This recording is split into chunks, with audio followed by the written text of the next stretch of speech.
jamaah kajian virtual subuh yang saya hormati. Alhamdulillah pada kesempatan kali ini kita semuanya bisa bertemu kembali. Kita semuanya bisa meluangkan waktu dalam keadaan sehat walafiat. Alhamdulillah saya ucapkan terima kasih.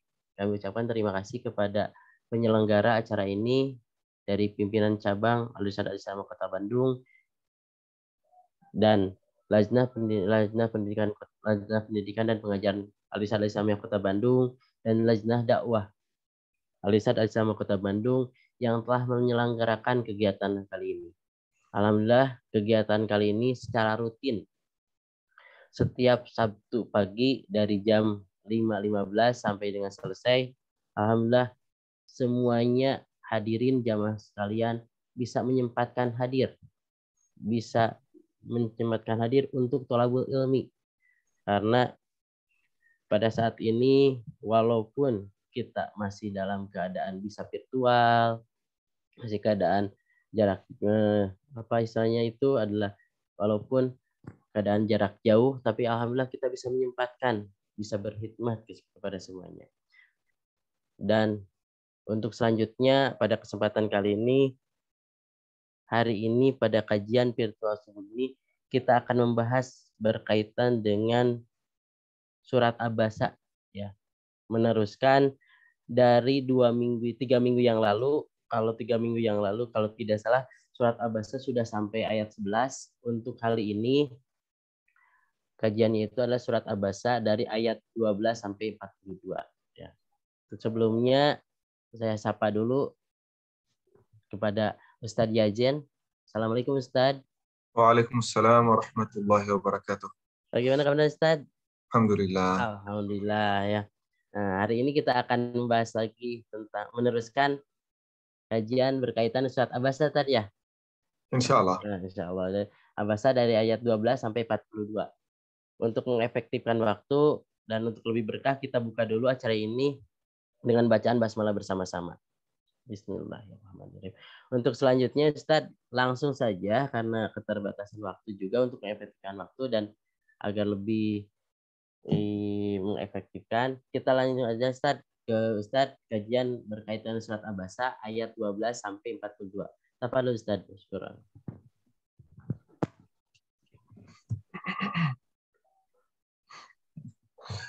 Assalamualaikum warahmatullahi wabarakatuh. Waalaikumsalam warahmatullahi wabarakatuh. Bismillahirrahmanirrahim. Wassalatu wassalamu ala Muhammadin wa ala alihi wa sahbihi ajma'in. Subhanaka la ilma lana illa ma 'allamtana innaka antal alimul hakim. Ya Rabbana lakal hamdu kama yanbaghi li jalali wajhika wa 'azimi sultanik. Lakal hamdu hatta tarda wa lakal hamdu idza radit wa lakal hamdu ba'da ridha.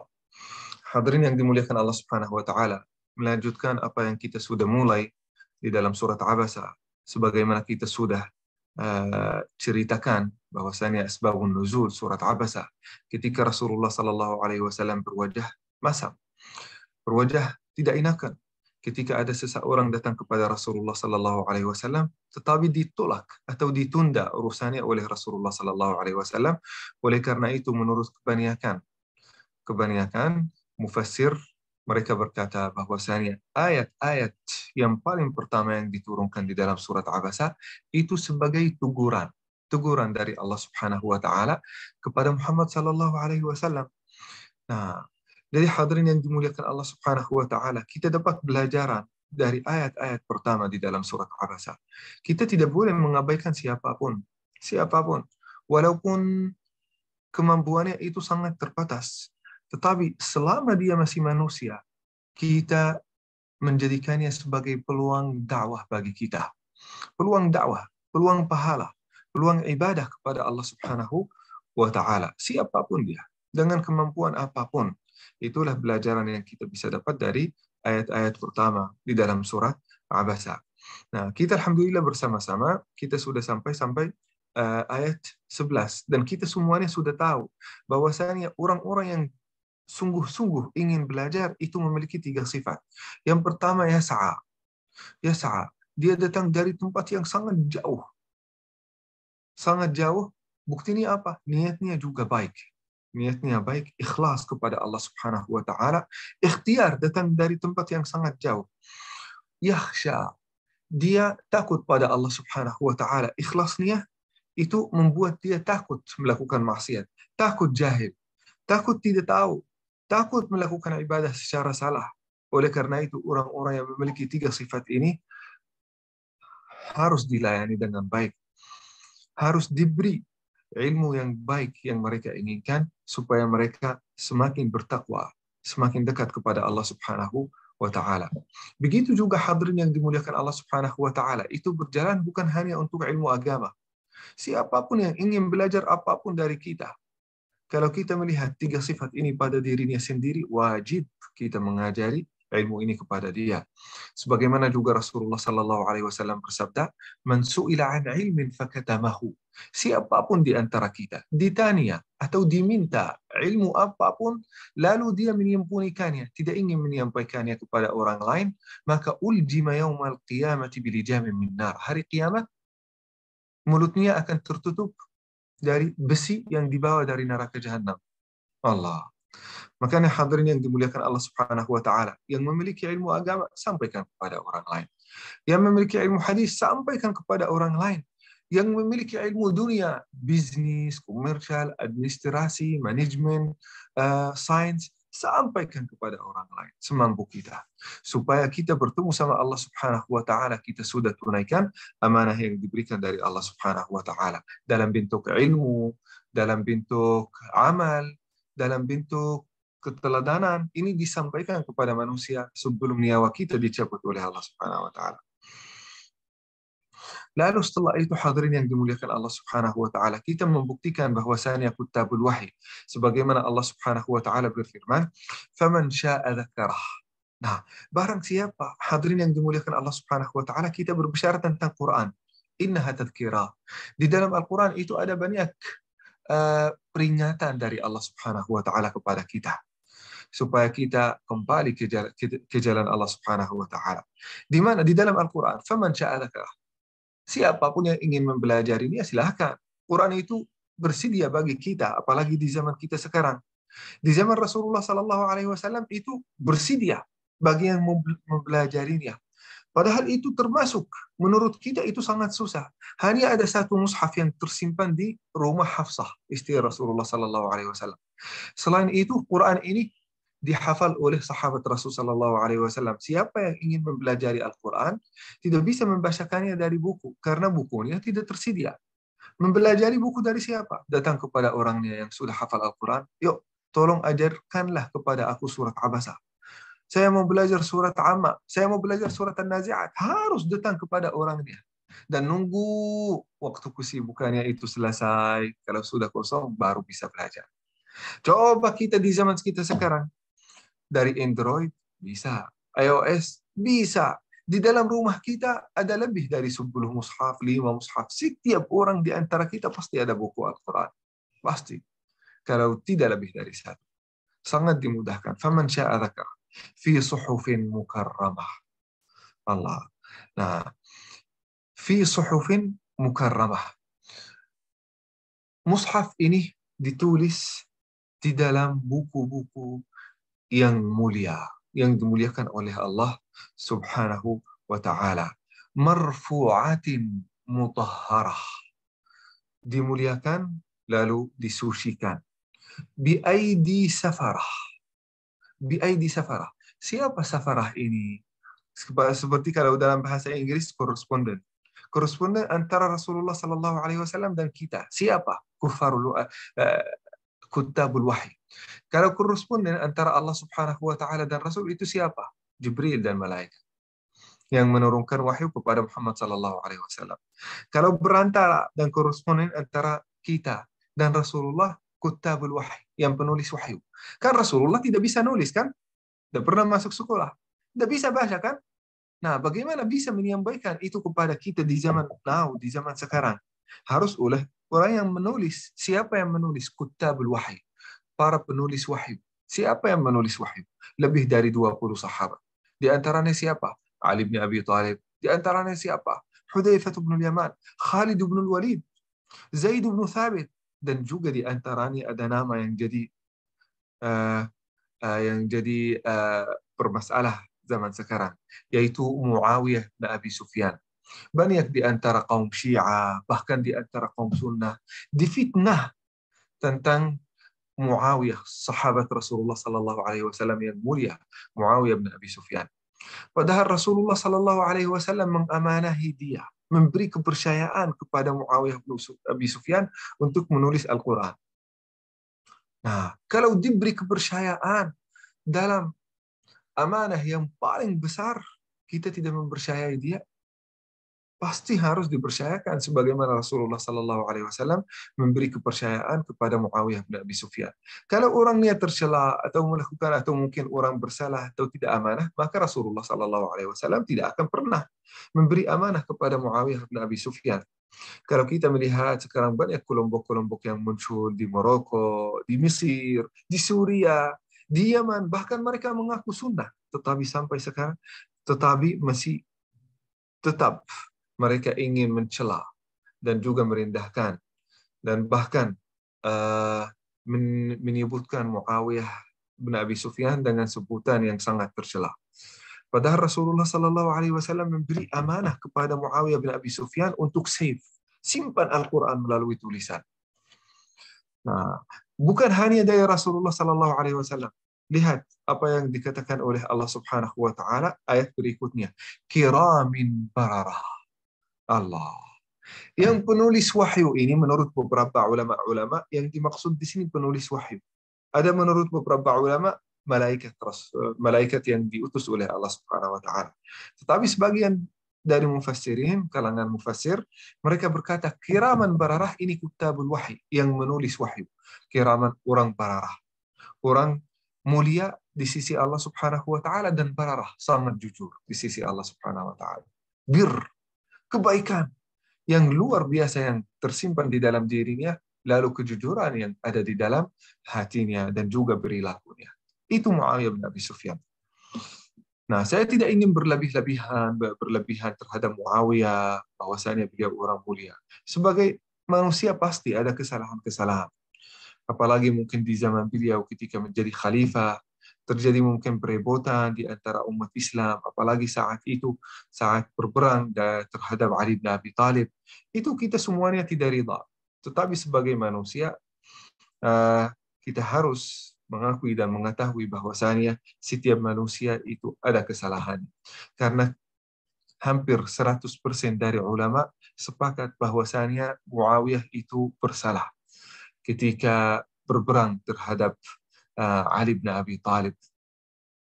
Walaupun alasannya benar, tetapi seharusnya itu bukan waktunya. Bukan waktunya. Ini menurut para ulama. Bahkan teman-teman yang dimuliakan Allah Subhanahu wa taala, banyak di antara ulama-ulama yang berkata, ini Muawiyah tercela, astagfirullah ya, menurut mereka, tercela. Buktinya apa? Buktinya anaknya, Yazid bin Muawiyah. Yazid bin Muawiyah banyak di antara athar-athar, banyak di antara cerita-cerita dari ulama bahwasanya Yazid itu Masihi, orangnya Nasrani. Nah, tetapi itu sebagian dari ulama yang sangat memusuhi Yazid ibn Muawiyah, karena saat itu juga beliau berperang terhadap keluarga Rasulullah Sallallahu Alaihi Wasallam, terutama Al Husain. Bahkan pasukan beliau membunuh Al Husain menurut beberapa riwayat. Menurut juga beberapa riwayat, Yazid bin Muawiyah ini selalu beliau mudmin. Apa artinya mudmin? Addicted. Apa artinya addicted? Ketagihan untuk meminum khamr atau meminum minuman keras. Tetapi itu semuanya sekedar athar. Tidak sampai pada berita-berita yang kuat. Ada beberapa ulama-ulama yang menyebutkannya.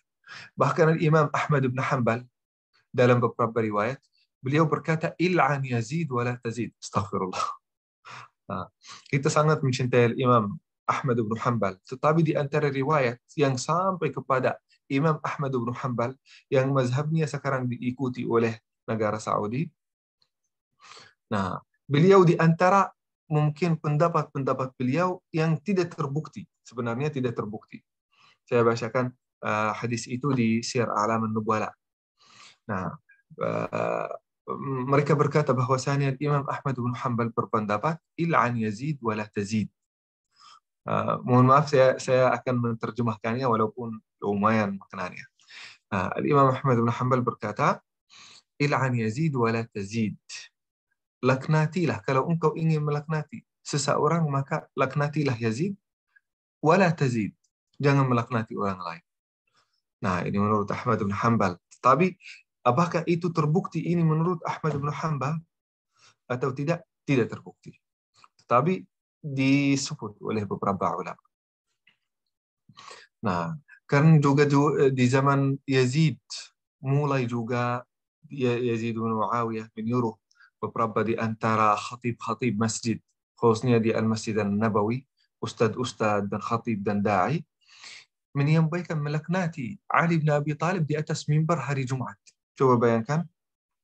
Nah, sampai mana fitnah di antara umat Islam. Harus ini setiap da'i dan setiap khatib, setiap ustadz di zaman itu disuruh sebelum menyampaikan khutbah Jumat mulai dengan melaknati Ali bin Abi Thalib, menantu Rasulullah dan sepupu Rasulullah sallallahu alaihi wasallam, dan orang-orang yang diberi berita gembira akan menjadi ahli surga. Nah, begitu juga ada banyak di antara keluarga Rasulullah sallallahu alaihi wasallam dari Ahlul Bait berlebihan juga, berlebihan.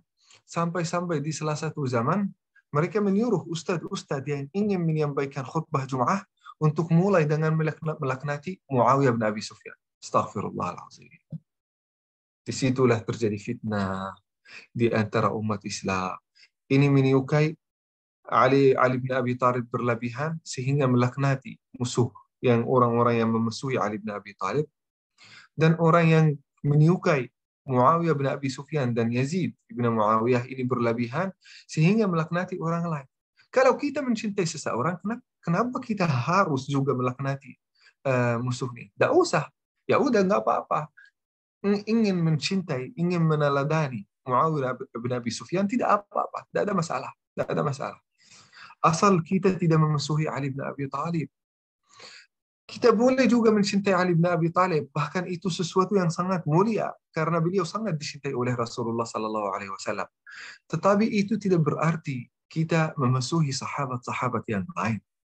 Bahkan Rasulullah sallallahu alaihi wasallam pernah mewasiatkan kita untuk selalu mencintai Ahlul Bait, mencintai sahabat Rasulullah sallallahu alaihi wasallam. Tidak boleh kita mencela siapapun di antara sahabat Rasulullah sallallahu alaihi wasallam apapun kesalahannya.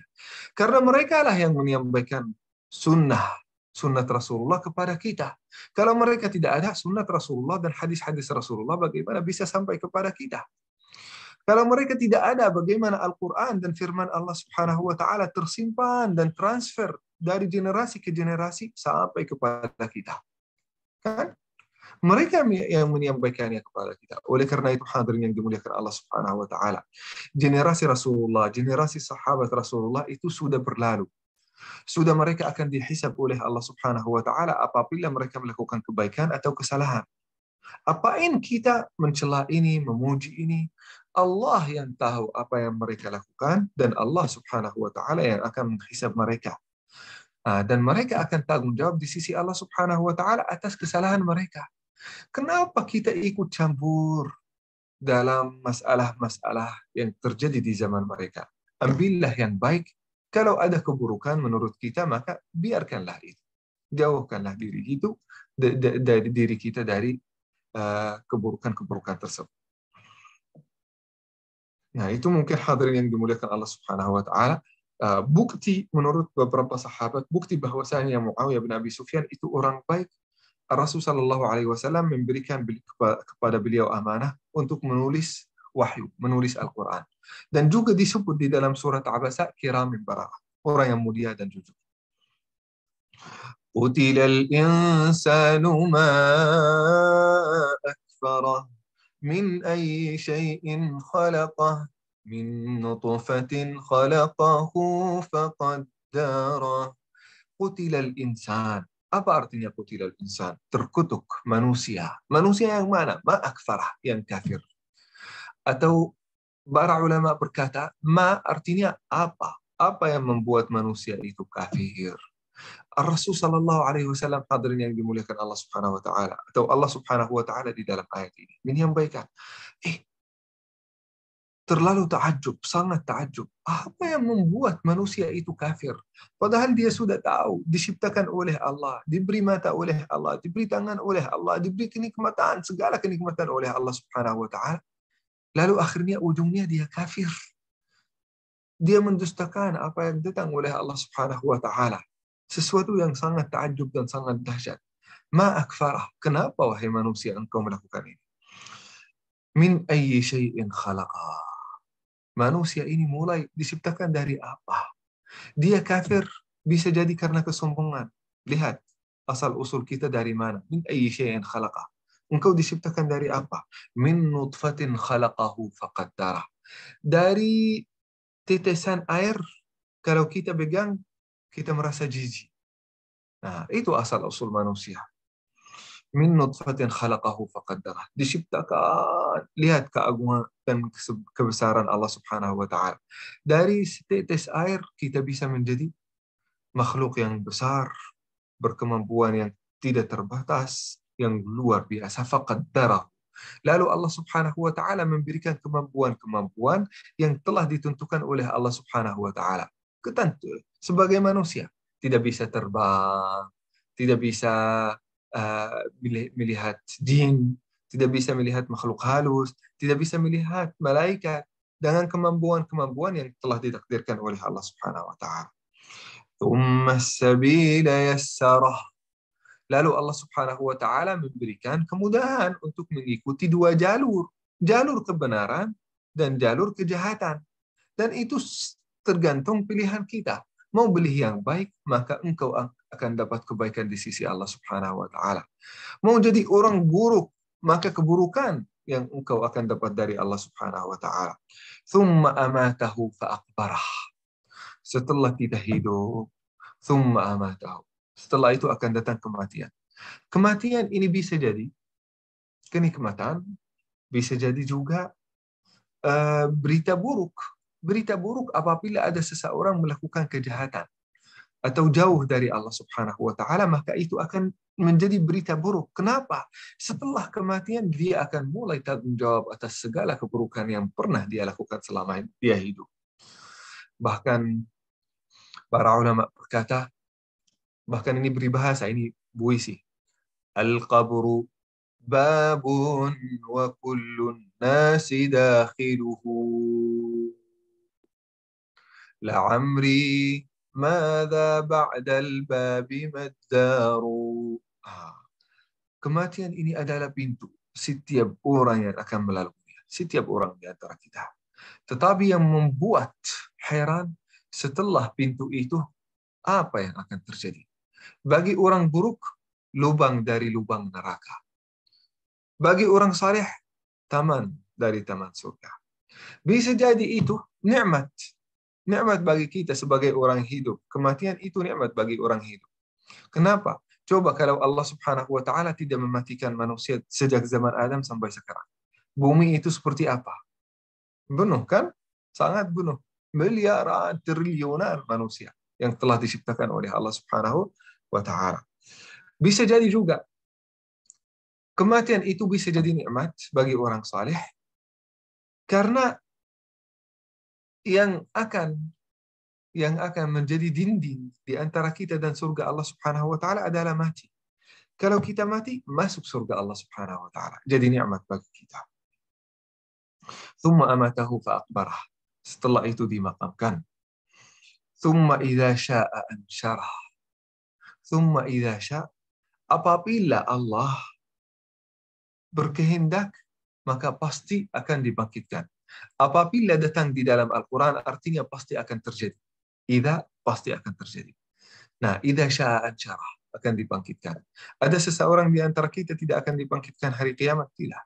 Setiap orang di antara kita akan dibangkitkan hari kiamat. Kalla lamma yaqdi ma amarah. Sampai sekarang manusia belum bisa memenuhi apa yang diwajibkan oleh Allah Subhanahu wa Ta'ala kepada dia. Maka berrajin-rajin, bersungguh-sungguh, supaya kalau datang kematian tsumma amatahu itu, kita sudah siap untuk bertemu dengan Allah Subhanahu wa Ta'ala dengan amal salih, dengan niat yang baik, dengan sedekah, dengan salat, dengan haji, dengan umrah, puasa, amal saleh yang mendekatkan diri kita kepada Allah Subhanahu wa taala.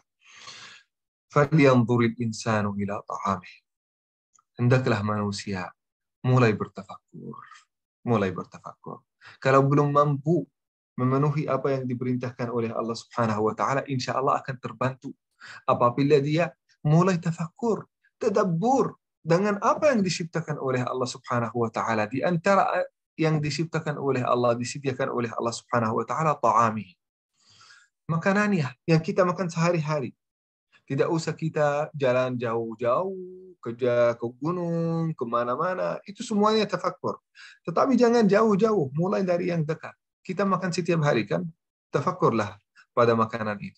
Bagaimana Allah menciptakannya? Terdiri dari apa? Beras, gandum, sayur-sayuran, buah-buahan. Ciptaannya itu berbeda-beda. Tetapi saat kita membesarkan makanan itu, sayur-sayuran, buah-buahan, beras, gandum, saat kita membesarkannya dan menanamkannya, kita memberikan air yang sama kepada mereka semua, kepada semua pohon-pohon itu. Bukan, kita tidak akan memberikan air yang beda ke beras dibandingkan dengan gandum. Sama, air yang sama. Dengan air yang sama menghasilkan buah-buahan yang berbeda-beda. Luar biasa. In anna sababna al-ma'a sabba. Kita memberikan makanan, minuman, yaitu air yang dicurahkan dari langit. Airnya sama. Thumma syaqaqna al-ardha syaqqa. Membelah bumi supaya tanaman itu keluar. Fa'ambatna fiha habba. Lalu bibitnya, bibit yang ada di dalam bumi itu, habba, bibit. Wa 'inaban wa qadba. Menjadi buah-buahan, menjadi buah-buahan. Inaba artinya anggur yang sangat manis. Qadba wa zaitunan wa nakhla. Nah, rumput-rumputan dan juga zaitun, wa nakhla, pohon kurma, wa hadaiqa gulba, taman-taman yang sangat padat, wa fakihatan wa abba. Lalu buah-buahan, wa abba mata'an lakum wa li an'amikum. Mata'an lakum. Buat apa tanaman-tanaman itu? Kata Allah Subhanahu wa taala, mata'an lakum. Untuk kalian wahai manusia dan juga an'am, binatang-binatang yang hidup dengan kalian di bumi. Fa idza ja'atis saffah. Kita bertafakur pada makhluk Allah Subhanahu wa taala supaya mendekatkan diri kepada Allah Subhanahu wa taala. Sebelumnya kata Allah, "Tsumma amatahu fa aqbarah." Dimatikan, dimakamkan, setelah itu dibangkitkan oleh Allah Subhanahu wa taala. Apa yang akan terjadi? Fa idza ja'atis sakhah. Disitulah akan terjadi hari kiamat. Hari kiamat itu di antara namanya adalah sakhah, suara yang memekakan sampai membuat merusak telinga kita dan pendengaran kita. Itu saat apa? Saat suara sangkala mulai terdengar. Yauma yafirrul mar'u min akhihi. Hari kiamat, setiap orang di antara kita akan lari dari saudaranya. Ibu tidak akan melayani anaknya. Bapak tidak akan memperhatikan anaknya. Anak tidak juga akan menjawab permintaan orang tuanya. Tidak. Kata Allah Subhanahu wa taala, yauma yafirrul mar'u min akhihi. Setiap saudara akan lari, kabur dari saudaranya. Wa ummihi wa abihi, dari orang tuanya. Sahibatihi, istrinya. Bani, anaknya. Likulli imri'in. Kenapa lari? Karena setiap orang sibuk, tidak ingin memperhatikan orang lain. Sibuk dengan urusannya sendiri. Wujuhu yawma idin musfirah. Di antara manusia itu ada beberapa manusia yang wajahnya bersiri-siri, bahagia, senyum, ketawa. Kenapa? Dhahikatum mustabsyirah. Mustabsyirah, gembira. Nah, kenapa? Dapat surga Allah Subhanahu wa taala. Wa wujuhu yawma idin 'alaiha ghabarah. Ada beberapa manusia yang wajahnya berkerut, seram, terlihat tidak enak dipandang, tarhaquha qatarah. Ulaika humul kafaratul fajarah. Siapa orang ini? Adalah orang kafir, yang fajir, yang pernah melakukan dosa dan maksiat. Selama mereka hidup, mereka menghalalkan segala cara. Mereka menjauhkan dirinya dari Allah Subhanahu wa Ta'ala. Oleh karena itu, mereka dapat berita buruk bahwasanya mereka akan menjadi ahli neraka. Begitu juga wajahnya akan menjadi wajah yang sangat sedih, yang sangat tidak enak didengar atau tidak enak dipandang. Kenapa? Karena berita buruk yang disampaikan kepada mereka. Nah, itulah hadirin yang dimuliakan Allah Subhanahu wa Ta'ala, tafsir yang singkat tentang surat Abasa. Mudah-mudahan bermanfaat. Wassalamualaikum warahmatullahi wabarakatuh.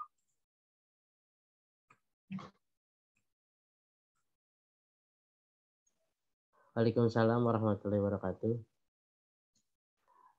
Terima kasih Ustadz yang telah memaparkan surat Abasa dari ayat 12 sampai 42. Alhamdulillah banyak sekali ya yang bisa kita ambil dari ayat surat Abasa ayat 12 sampai 42.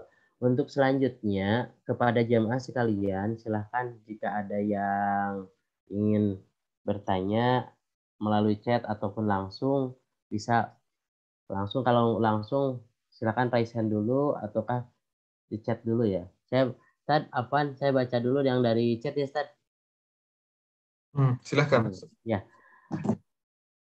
Ada mohon diulangi 3 kriteria pencari ilmu yang harus kita layani.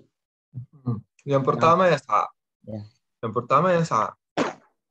Yang pertama ja'aka, maaf ya. Ja'aka. Dia datang dari tempat yang jauh kepada Rasulullah sallallahu alaihi wasallam. Walaupun dalam keadaan yang buta. Ini susah bagi beliau. Nah, oleh karena itu ya sa, serius. Dia benar-benar ikhtiar, mengorbankan, datang dari tempat yang jauh. Nah, jadi 2, datang dan juga ya sa, serius, sudah ikhtiar. Ketiga itu yakhsha. Yakhsha, takut pada Allah. Ikhlasnya sudah sempurna, takut menjadi orang jahil, takut menjadi orang bermaksiat, takut tidak tahu tentang Allah Subhanahu wa Ta'ala. Jadi 3 sifat itu orang yang mencari ilmu. Ya, Ustaz. Jadi yang 3 kelompok itu adalah yang datang, yang serius, yang takut kepada Allah itu. Ustaz. Betul. Ya. Oke. Silakan jamaah yang lainnya bisa melalui chat ya atau bisa raise hand. Untuk sementara Ustaz, yang tadi berkaitan dengan Muawiyah dengan Ali dari saya dulu Ustaz. Ya. Saya pada zaman dulu berarti kan terjadinya fitnah ya antara umat Islam sampai terjadinya perang antara Muawiyah dan Ali juga.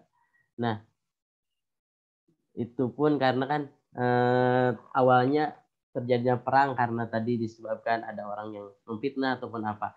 Pada zaman sekarang kan perpecahan kadang-kalanya antar umat juga kan ada berbeda, misalkan ada berbeda fikih, bagaimana kita menyikapinya yang sampai apa istilahnya mah terjadinya perselisihan lah pada zaman sekarang. Jadi kita itu harus, contohnya misalkan kita itu harus ke siapa, itu bersumber kepada siapa. Terjadinya perbedaan yang menyebabkan terjadinya perselisihan gitu. Kadang-kalanya pada zaman sekarang itu seorang yang awam itu khususnya saya sebenarnya mana yang betul gitu itu ininya pencerahannya Ustaz. Nah, kata Rasulullah sallallahu alaihi wasallam al-i'tizal. Kalau ada fitnah di akhir zaman, di zaman ini, banyak aliran-aliran, dan juga setiap aliran memusuhi aliran yang lain, maka i'tizal. Jangan bergabung ke siapapun. Nah, supaya tidak terlanjur membenci salah satu dari aliran. Atau boleh, sebenarnya itu bukan haram untuk kita berpihak kepada salah satu pihak. Nah, tidak haram. Nah, maka kalau kita berpihak, maka kita menjaga adabnya dan akhlaknya. Kita tidak boleh suuzan terhadap orang lain. Kita harus tabayun apabila ada seseorang menyampaikan sesuatu tentang pihak yang lain. Walaupun itu dari atasan kita, dari orang yang lebih senior, kita harus tabayun dulu. Tabayun. Nah, walaupun kita sudah tabayun, kita tetap husnuzan. Tetap husnuzan terhadap saudara-saudara kita. Sampai terbukti memang dia benar-benar seperti itu. Gitu. Nah, jadi kita menjaga adab dan akhlakul ikhtilaf. Ada juga perbedaan, ada adab saat kita mempelajari ilmu, ada juga adab ikhtilaf. Adab saat ada perbedaan. Kita melihat ada perbedaan, bagaimana kita menyikapinya. Ya, udah adab. Adabnya apa? Husnuzan, dan juga jangan membenci. Dan tabayyun apabila ada berita-berita yang kurang enak didengar tentang orang lain. Nah, kita menjaga husnul ikhtilaf, adab ikhtilaf di antara kita. Ya. Jadi yang pertama itu ketika dapat kabar dari manapun, walaupun itu perselisihan, husnudzan dulu ya kepada semuanya. Ya, itu seperti itu. Tapi siapa yang benar? Antum sudah sampaikan tadi pertanyaannya, siapa yang benar? Itu pertanyaan yang sangat susah. Sangat susah. Siapa yang benar? Nah, siapa yang benar? Kita bisa berkata apa yang benar, bukan siapa. Lihat pertanyaan seperti kalau kita berkata siapa, berarti itu orangnya. Nah, sedangkan manusia itu banyak kekurangannya, banyak aibnya. Ketika kita berkata benar, itu kita berarti kita memberi rekomendasi kepada dia di sisi Allah Subhanahu wa taala, dia orang benar. Enggak, kita bisa berkata apa yang benar. Yang benar itu Al-Qur'an dan As-Sunnah. Siapa yang mengikutinya itu yang benar. Nah, itu Ustaz. Iya, terima kasih Ustaz. Kadang-kadang ya betul Ustaz. Kadang-kadang dapat broadcast itu betul atau salah, dapat dari perbedaan ya Ustaz. Ya, terima kasih Ustaz pencerahannya. Silakan kepada jamaah yang lain juga jika ada pertanyaan, karena sangat panjang, sangat banyak sekali ya yang berkaitan dengan surat Abasa. Nah, Ustaz, ada lagi Ustaz pertanyaan dari Ustaz Khalid ya. Pada ayat 24 surat Abasa, Allah secara khusus menjelaskan tentang air hujan. Mohon dijelaskan tentang air hujan menurut kajian sains, Ustaz. Nah, thumma sababna al-ma'a sabba. Kita mencurahkan air dari langit. Nah, kalau mungkin secara sains, sababna al-ma'a sabba. Nah, sebenarnya itu tidak ada kaitannya dengan sains. Ayat ini tidak ada kaitannya sama sekali dengan sains ya. Nah, kalau hujan ya hujan itu nikmat dari Allah Subhanahu wa taala. Tetapi ada beberapa ayat-ayat yang pernah menyebutkan tentang mungkin al-dhulumat, menyebutkan tentang mungkin air ini terdiri dari apa-apa. Nah, ini disebutkan di ayat-ayat yang lain dalam munasabah yang beda dibandingkan dengan surat Abasa. Jadi tidak ada isyarat yang menurut saya sendiri, tidak ada isyarat sains dalam ayat 24 ini. Ya, barakallahu fiik. Ya, tidak ada sains ya, seperti itu. Ya, silakan jamaah yang lainnya jika ada pertanyaan lagi. Ustaz. Nah, oke, mangga. Jika ingin langsung bisa raise hand kepada jamaah sekalian, silahkan. Mumpung masih ada waktu. Untuk selanjutnya, Ustaz, berkaitan dengan tadi ayat ke 13, Ustaz, yang fi sufi mukarramah, dan Al-Quran itu mensucikan juga, dimuliakan, dan mungkin kadang-kadangnya kepada kita juga untuk misalkan kepada orangnya itu menjadi mulia juga. Kiat-kiatnya Ustaz, kan kadang-kalanya kita itu ingin membaca Al-Quran juga susah, jadi ada yang malas juga menghafal juga. Kiat-kiatnya agar Al-Quran itu menjadi mulia bagi kita, seperti itu, dan kita juga menjadi mulia karena Al-Quran. Bagaimana? Nah, kalau kita ingin benar-benar termotivasi untuk mempelajari Al-Quran, ada beberapa ayat-ayat dan hadis yang disampaikan oleh Rasulullah SAW selalu menyebutkan kelebihan dan kemuliaan, keutamaan Al-Quran dan orang-orang yang memperhatikannya, yang mempelajarinya, yang menjadi sahabat Al-Quran. Dengan hadis-hadis itu sudah cukup menasihati dan juga memberi motivasi bagi kita. Kalau kita membacakan satu huruf, dapat 10 kebaikan. 10 kebaikan itu bisa menjadi sampai 700 kebaikan. Baru satu huruf ini. Kalau kita membacakan satu surat, 1 juz, 2 juz, berapa pahalanya? Itu sekitar membacakan. Apalagi kalau kita menghafalkan, dikali berapa? Setiap kali kita mengulang, termasuk itu pahala di sisi Allah Subhanahu wa Ta'ala. Apalagi surga itu bertingkat-tingkat. Ahli bacaan Al-Quran, ahli hafalan Al-Quran, dan juga yang mengamalkan Al-Quran, tingkatnya yang paling tinggi di surga. Luar biasa. Jadi hadirin yang dimuliakan Allah Subhanahu wa Ta'ala, kemuliaan dan keutamaan yang tersimpan untuk orang yang mempelajari Al-Quran itu sangat besar. Sangat besar. Belum lagi hadirin yang dimuliakan Allah Subhanahu wa Ta'ala, kita akan memuliakan orang tua kita, diberi mahkota yang sinarnya lebih terang daripada matahari, dikumpulkan bersama orang yang kita cintai di dalam surga Allah Subhanahu wa Ta'ala dengan berkah Al-Quran. Itu luar biasa. Dengan keutamaan ini, kita belum bergerak, belum tergetar hati kita, sehingga kita ingin menjadi sahabat Al-Quran, atau yang membaca, mempelajari Al-Quran. Banyak ceramah, banyak kultum, banyak khutbah tentang ini. Tetapi sampai sekarang hadirin yang dimuliakan Allah Subhanahu wa Ta'ala, banyak di antara manusia masih jauh dari Al-Quran. Kita butuh berapa hadis lagi di atas hadis yang telah disampaikan oleh Rasul. Kita butuh berapa kultum dan berapa ceramah sehingga kita akan memperhatikan Al-Quran. Nah, hadirin yang dimuliakan Allah Subhanahu wa Ta'ala, yang telah disampaikan oleh Rasul di dalam hadis-hadis yang tadi dibacakan itu cukup bagi kita untuk menggerakkan diri kita untuk mempelajari Al-Quran. Kita rela untuk belajar di kampus sampai 4 tahun, ada yang mungkin 5 tahun, melakukan juga tugas itu setiap hari, bekerja keras supaya bisa lulus. Tetapi kalau dia diminta untuk mempelajari hanya 1 buku, diminta hanya untuk hafal beberapa surat, beberapa halaman, ini masih merasa keberatan. Kenapa belajar di kampus? Ingin menjamin masa depan Pak Ustadz. Masa depan itu berapa lama? 20 tahun, 30 tahun. Tidak akan lebih dari itu. Masa depan, supaya kalau kita mempelajari Al-Quran, masa depan yang akan terjamin selama-lamanya di dalam surga Allah Subhanahu wa Ta'ala. Bukan 100 tahun, 200 tahun, tetapi selama-lamanya. Nah, dengan itu hadirin yang dimuliakan Allah Subhanahu wa Ta'ala, cukup menggetarkan hati kita dan merubah diri kita sehingga kita menjadi lebih ahlul Quran, lebih dekat kepada firman Allah Subhanahu wa Ta'ala, lebih sahabat Al-Quran dan menghafal Al-Quran. Jazakumullah.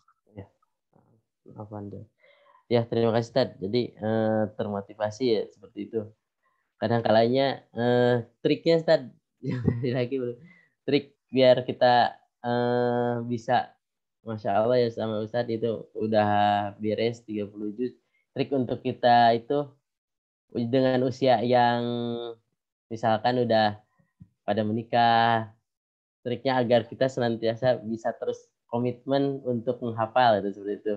Kadang-kadang kan kalau sudah di atas 30 mungkin 30 atau 40, kadang-kadang mau menghafal pun susah, yang ini hafal, yang kemarin lupa kan gitu.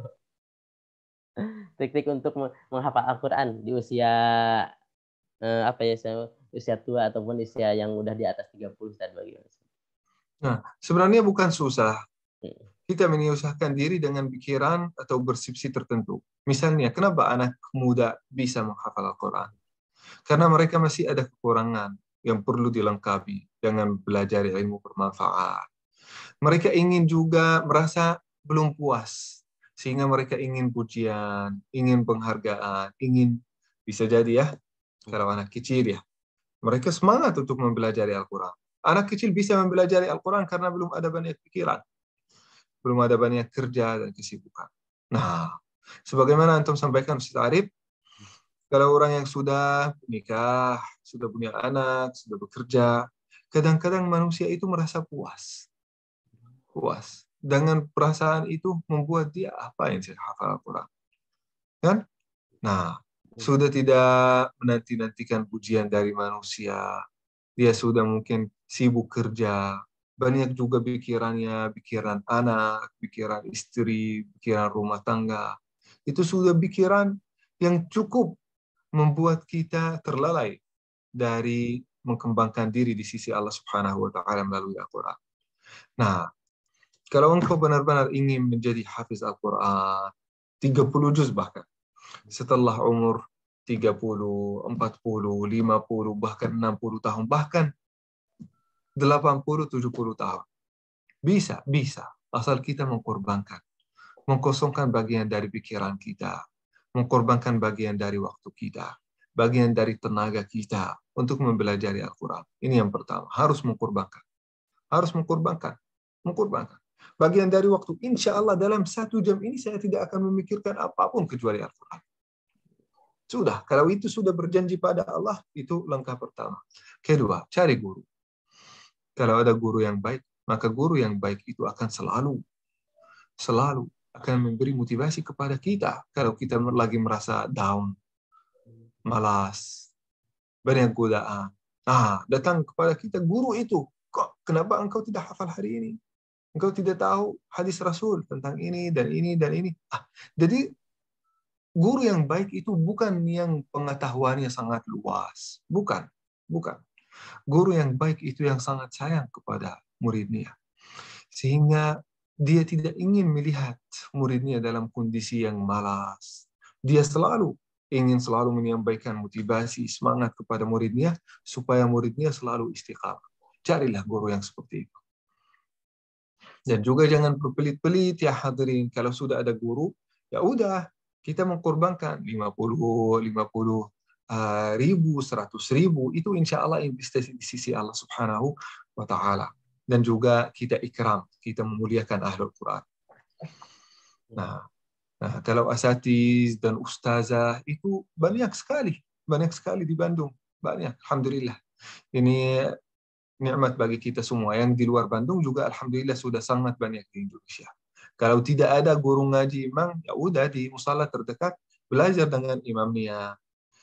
Belajar dari YouTube, belajar dari internet. Tidak ada alasan bagi kita untuk buta huruf Al-Quran hadirin. Tidak ada alasan bagi kita. Karena ilmu pada zaman ini sudah dimudahkan bagi kita semua. Terima kasih, Ustaz. Jadi terima kasih ya, Pak. Untuk khususnya kita semuanya yang sudah di atas 30 yang sudah menikah ya, khususnya agar senantiasa dekat dengan Al-Quran. Ya, seperti itu. Dan yang tadi juga ada notnya itu, guru yang baik adalah guru yang sayang kepada muridnya. Terima kasih. Karena di sini juga banyak guru-guru, itu adalah motivasi bagi semuanya juga, bagi saya juga. Dan yang selanjutnya Tad, ada pertanyaan lagi di chat. Itu itu dari Ustadz Kamal ya. Mohon penjelasan mengenai hadis ini sehubungan dengan perayaan agama lain.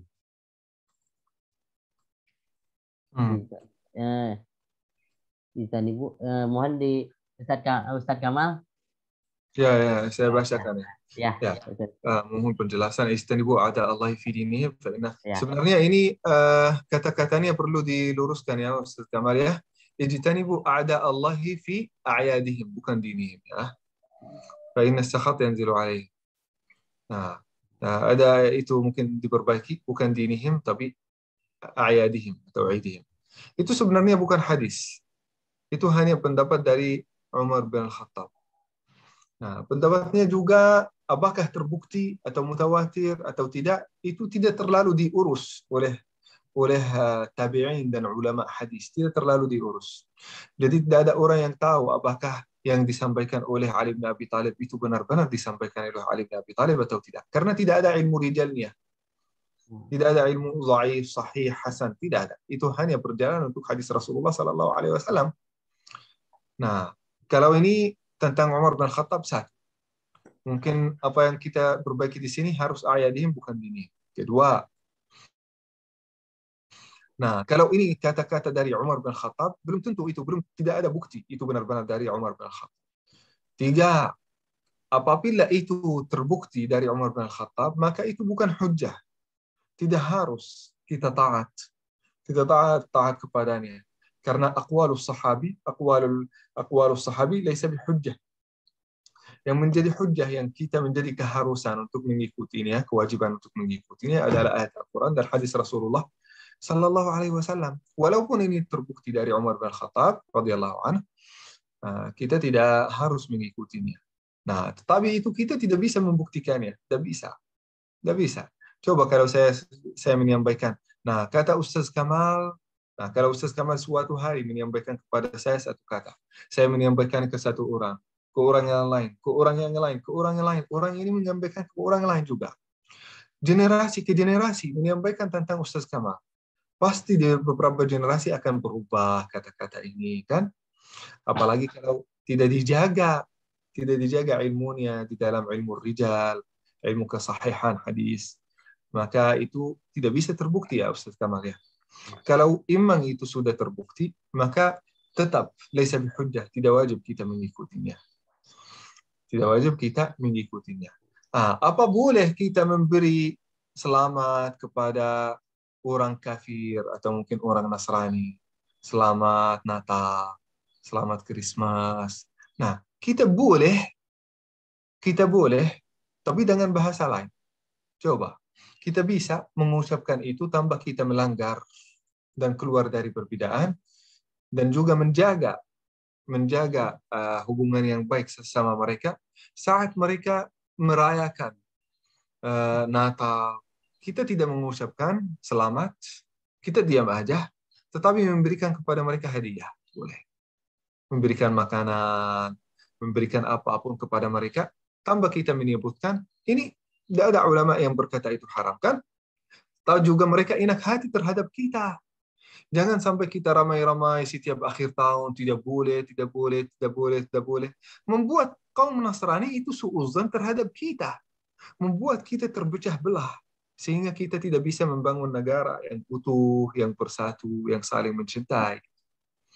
Nah, jadi kita hadirin yang dimuliakan Allah Subhanahu wa taala, tidak usah kita beramai-ramai. Saya sengaja itu tidak menyebutkannya di dalam medsos, boleh atau tidak boleh. Sebenarnya banyak di antara ulama di Al-Azhar kebanyakan ulama 90% di antara ulama membolehkan. Ulama yang di Saudi tidak membolehkan. Kita mengikuti yang mana? Yang di Saudi atau yang di Al-Azhar. Nah, jadi itu masalah sebenarnya kontroversial. Nah, lebih bagus kita i'tizal dan tidak mengikuti ini dan juga tidak mengikuti ini. Kalau memang kita punya teman dan orang yang kita ketahui dan mungkin tetangga dan muslim, maka kita ihsan, berbuat baik kepada dia. Siapa tahu dengan perbuatan baik itu terlunak hatinya masuk agama Islam. Dan itu tidak harus selalu dengan bahasa selamat Natal, selamat. Boleh itu kalau mau mengikuti ulama Mesir silahkan. Tetapi kalau tidak, nah itu tidak berarti kita diam atau benci atau kita tidak ingin mengucapkan selamat. Kita berbuat baik kepada mereka. Berbuat baik dengan kata-kata yang baik yang lain selain selamat. Dengan hadiah, dengan makanan, dengan apapun. Bahasa itu di antara manusia bukan hanya bahasa lisan. Bukan hanya bahasa Indonesia, bahasa Inggris, bahasa Arab. Bahasa di antara kita adalah kebaikan, body language, senyuman, pandangan yang baik. Nah, banyak bahasa-bahasa yang kita bisa komunikasikan kita dengan manusia-manusia yang lain. Dan itu insya Allah kita bisa keluar dari perbedaan di antara ulama. Mudah-mudahan bermanfaat. Terima kasih Ustaz atas penjelasannya. Sudah 6.13 ya Ustaz ya. Tadi banyak sekali pertanyaan. Terima kasih kepada jamaah yang telah bertanya juga. Terima kasih kepada jamaah atas waktunya. Ustaz, ada yang disampaikan dulu terakhir atau cukup aja Ustaz? Kayaknya mungkin sudah cukup karena waktunya. Kasihan jamaah. Ya. Terima kasih Ustaz. Terima kasih waktunya Ustaz untuk pertemuan kali ini. Insya Allah kita bertemu lagi ke minggu selanjutnya ke surat At-Takwir dulu atau ke An-Najiyah itu Ustaz? Kita melanjutkan takwir insya Allah. At-Takwir ya. Kita lanjutkan surat At-Takwir ya karena ada beberapa ayat yang belum tersampaikan. Terima kasih kepada jamaah sekalian yang telah hadir pada kesempatan kali ini. Ada informasi tambahan kepada jamaah sekalian untuk Al-Irsyad Al-Islamiyah Kota Bandung. Alhamdulillah masih membuka PPDB, penjaringan peserta didik untuk tahun ajaran 2022-2023. Alhamdulillah sebagian besar dari tiap unit baik TK, SD ataupun SMP sudah terisi. Tinggal beberapa siswa lagi untuk PPDB ini. Maka dari itu kepada jamaah sekalian yang mempunyai rekan ataupun anaknya atau saudara bisa yang ingin bergabung ke sekolah Islam Terpadu Al-Irsyad, silahkan bisa menghubungi di bit.ly PPDB Irsyad. Nah, itu silahkan bisa menghubungi ke situ atau bisa langsung bertanya ke sekolah seperti itu. Ya, ada di Jalan Ciputra nomor 205A. Itu yang pertama. Yang kedua, kita juga alhamdulillah Al-Irsyad Al-Islamiah Kota Bandung ya. Iya, untuk kalian ini sedang melakukan pembangunan ya, pembangunan di Jalan Ciputra ya. Di Jalan Ciputra, mohon doanya kepada semuanya, kita lagi membangun SMP, membangun gedung sekolah SMP Islam Terpadu Al-Irsyad Al-Islamiah Kota Bandung yang berada di Jalan Ciputra. Bagi jamaah sekalian yang ingin mendonasikan sebagian hartanya, ingin menginfakkan sebagian hartanya untuk kelancaran pembangunan tersebut ya, silahkan bisa kirim saja ke nomor rekening 860-866. Itu silahkan, atau bisa langsung menghubungi ke Jalan Ciputra nomor 205. Hari ini pembangunannya sedang berlangsung, sedang apa istilahnya mah sudah selesai fondasi. Jadi itu untuk donasi PPDB pembangunan gedung sekolah SMP Islam Terpadu Al-Irsyad. Untuk selanjutnya kita juga masih membuka donasi untuk erupsi ya, peduli erupsi Semeru. Jadi kita kepedulian terhadap warga sekitar dalam artian warga Semeru ya, erupsi Semeru, kita masih membuka layanan untuk donasi terbaik ya dari jamaah sekalian. Silakan sama untuk donasinya ke rekening yang tadi disampaikan, yaitu ke 860-866. Jadi silakan kepada jamaah sekalian yang ingin mendonasikan sebagian hartanya untuk pembangunan sekolah ataupun peduli erupsi Semeru. Itu saja informasi tambahannya ya. Untuk selanjutnya Ustaz Halid ada tambahan lagi, Ustaz? Tidak ya, cukup. Tidak ada. Cukup ya. Terima kasih kepada jamaah sekalian yang telah hadir hari ini. Kita akan bertemu lagi pada Sabtu depan dengan acara yang sama, yaitu kajian virtual subuh untuk surat At-Takwir. Ya, untuk surat At-Takwir itu saja yang saya sampaikan. Mohon maaf dari saya sebagai pemandu acara, banyak kehilafannya. Kan kita tutup dengan bacaan alhamdulillah bersama-sama. Alhamdulillahirabbil alamin. Doa kafatul majlis. Subhanakallahumma rabbana bihamdik asyhadu an la ilaha illa anta astaghfiruka wa atubu ilaik. Sekian dari saya. Assalamualaikum warahmatullahi wabarakatuh. Waalaikumsalam warahmatullahi wabarakatuh. Jazakumullah khairan katsira Ustaz Arif dan juga Ustaz Yazin Al-Hakimi. Afwan. Ya, silakan kepada jamaah juga yang ingin live. Ustaz, saya juga izin. Ya, kepada